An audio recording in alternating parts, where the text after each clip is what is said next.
a mais uma história do nosso extraordinário, magnífico, inigualável podcast Crime. Aqui quem vos fala é Detley. Sou uma curiosa que toda sexta-feira às 20 horas conto um crime baseado num fato real. Ou estamos na fase de acidentes aéreos. Bom, antes de mais nada, queria agradecer aos comentários, aos novos inscritos, aos likes do último podcast. Divulgue e ajude o canal a continuar crescendo. No último podcast, falamos sobre um pouso de emergência no rio Hudson. É que, por um milagre, o capitão conseguiu aterrissar o Airbus na água. Hoje falaremos com o título de Janela para a Morte. Altitude 5.000 metros. Velocidade 800 km por hora. Janela da cabine desapareceu. Em 1990, um voo de férias para Málaga, uma janela de repente se abriu na cabine de comando de um avião de passageiros. O capitão foi sugado, óbvio, para fora da cabine. O piloto automático falhou e então começou a queda livre. É domingo, 10 de junho de 1990. 81 passageiros estão prestes a embarcar no Country of South Glamorgan em um BAC 111 ou On-11, para abreviar, operado pela British Airways. A maioria deles quer sair de férias para Málaga. Estão ansiosos por isso. Entretanto, antes de aproveitar o sol espanhol, eles ainda precisavam provar sua coragem, mas felizmente não sabem disso. E alguns deles nem mesmo percebem que não estarão voando para Málaga no final do dia. A tripulação é composta por 5 homens. Capitão Tim Lancaster, de 42 anos, copiloto Alastair Atchison, o comissário de bordo John Havard, o comissário de bordo Nigel Ogden e comissário de bordo Simon Rogers. E apenas uma mulher, a comissária de bordo Sue Prince. Apenas uma mulher? As mulheres têm menos valor nos aviões britânicos? Não, certamente não. No entanto, um excedente de homens é um golpe de sorte hoje, como logo se verá. Porque a força muscular absoluta logo será necessária a bordo da aeronave. Muita força muscular. O copiloto, Alastair Atchison, já tem um número considerável de 7.500 horas de voo. 1.100 delas no On-11. Embora ele ainda não tenha conseguido praticar o que está prestes a fazer no simulador, ninguém tenha passado por isso antes dele. Sua vasta experiência permite que ele tome as decisões certas na seguinte situação de emergência, com calma, rapidez e, acima de tudo, corretamente. Às 8h20, o BAC 111, com quase 10 toneladas de parafina e um peso total de 42,9 toneladas, decola suavemente e começa sua jornada por várias zonas de controle. Para poderem se sentar um pouco mais relaxados, os 2 pilotos agora abrem os cintos de ombros, que só são usados na decolagem e no pouso. Os cintos de segurança permanecem fechados de acordo com as normas.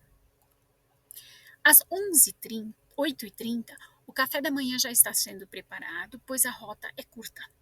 A aeronave está acabando de ultrapassar a altitude de 5.275 metros, quando o capitão do voo, Tim Lancaster, como ele se lembrará mais tarde, percebe o movimento na janela da cabine com um canto de olho.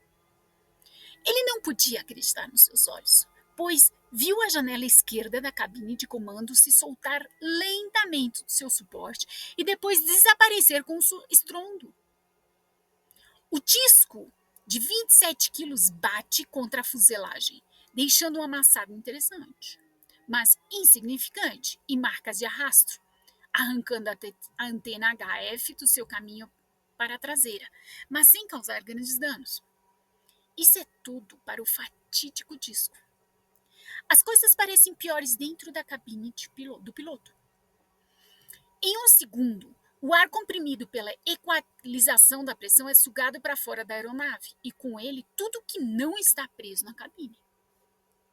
Mais tarde, as jaquetas da tripulação, o para-brisa, o diário de bordo, os fones de ouvido do capitão, muitos papéis e todos os tipos de pequenos objetos são encontrados no chão a alguns quilômetros do local para onde o para-brisa se rompeu. O capitão Lancaster também foi puxado para fora da janela pela enorme sucção de ar de seu cinto de segurança, mas primeiro bateu a cabeça no teto da cabine e depois ficou com as pernas presas na coluna de controle. A aeronave ainda estava voando a uma velocidade de subida de cerca de 800 km por hora no momento do acidente, com temperaturas árticas de cerca de 25 graus abaixo de zero no exterior. O Lancaster estava apenas parcialmente pendurado para fora da cabine de comando e estava sofrendo terrivelmente. Stanley Stewart descreveu a situação dramática em seu livro Emergence da seguinte forma: a cabeça e os ombros do capitão Lancaster foram lançados verticalmente pela janela, mas foram violentamente dobrados para trás sobre a fuselagem pela corrente de ar.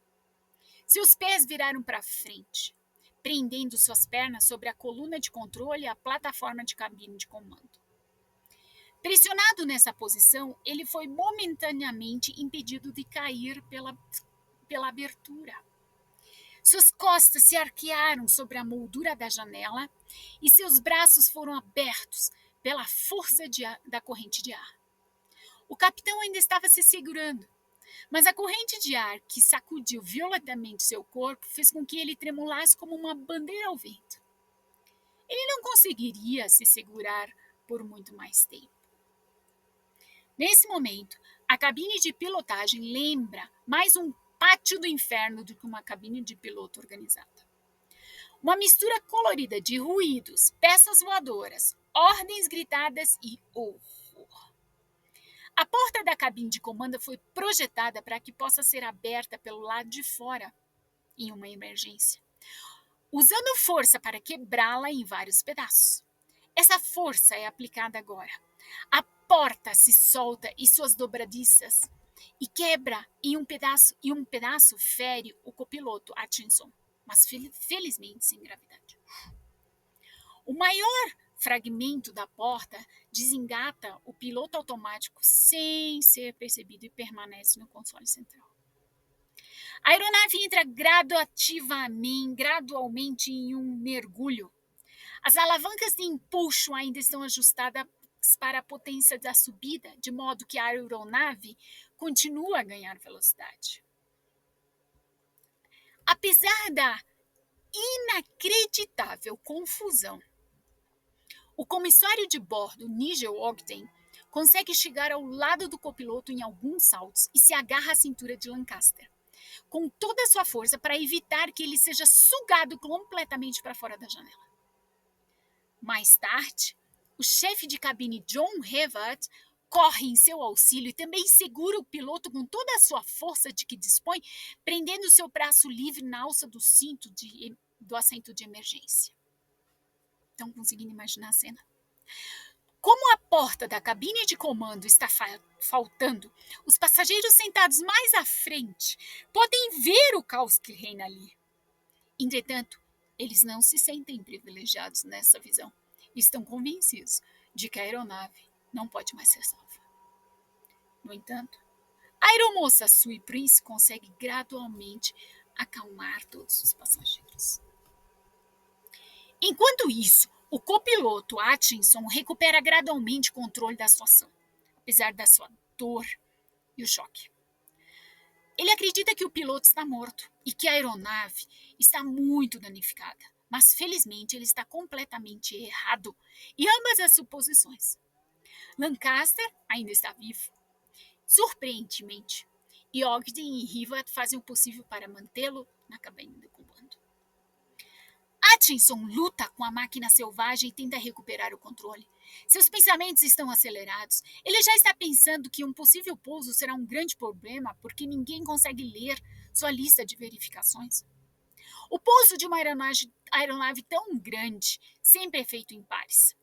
Esse procedimento garante que as várias medidas individuais necessárias para um pouso seguro sejam executadas na íntegra e na ordem correta. Como primeiro passo, ele tenta puxar para trás as alavancas de empuxo e ajustar os flaps para diminuir o impulso da aeronave para frente. Isso é mais fácil dizer do que fazer. O resto da porta da cabine está sobre os manetes e Ogden está deitado em cima dela, segurando desesperadamente o piloto.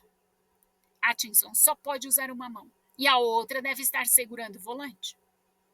Mesmo assim, usando toda a força que dispõe, ele consegue levantar um pouco a porta e puxar para trás os manetes de empuxo. No entanto, ele não consegue alcançar os controles do flap, de modo que a aeronave não desacelera. Mas pelo menos ele percebe que a aeronave é fácil de controlar. Em grande parte, ele recuperou o controle. Agora ele envia o primeiro pedido de socorro, que também é recebido e atendido por Londres. No entanto, ele só consegue adivinhar a resposta. E os detalhes são completamente abafados, obviamente, pelo barulho infernal. A cabeça de Lancaster bate repetidamente no casco. Jogada para frente e para trás pelo vento, suas roupas foram praticamente todas rasgadas do corpo. Ele está completamente resfriado pelo ar gelado do lado de fora e tem, obviamente, muita dificuldade de respirar. Enquanto isso, Atchison ainda não consegue manter uma conversa com os controladores do tráfego aéreo de Londres. O nível de ruído continua alto, como sempre. Perto de Heathrow, ele anuncia a altitude e o curso de voo. Em seguida, intercepta a aeronave a 3.000 metros, pois geralmente há tráfego intenso com aeronaves pequenas abaixo. Enquanto isso, o comissário Rogers mantém o piloto sozinho.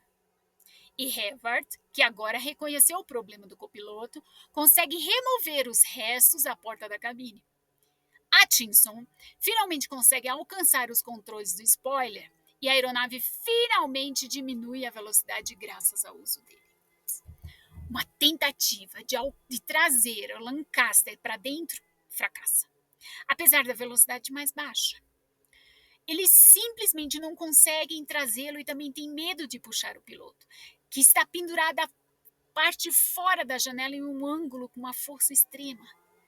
De qualquer forma, a coluna vertebral está muito esticada, que poderia causar mais danos ainda. Atchison naturalmente quer aterrissar o mais rápido possível, de preferência em Londres, porque conhece bem o aeroporto. Afinal de contas, ele precisa fazer o trabalho de 2 pilotos. Além disso, ele tem que fazer todos os ajustes de memória, já que as listas de verificação voaram pela janela.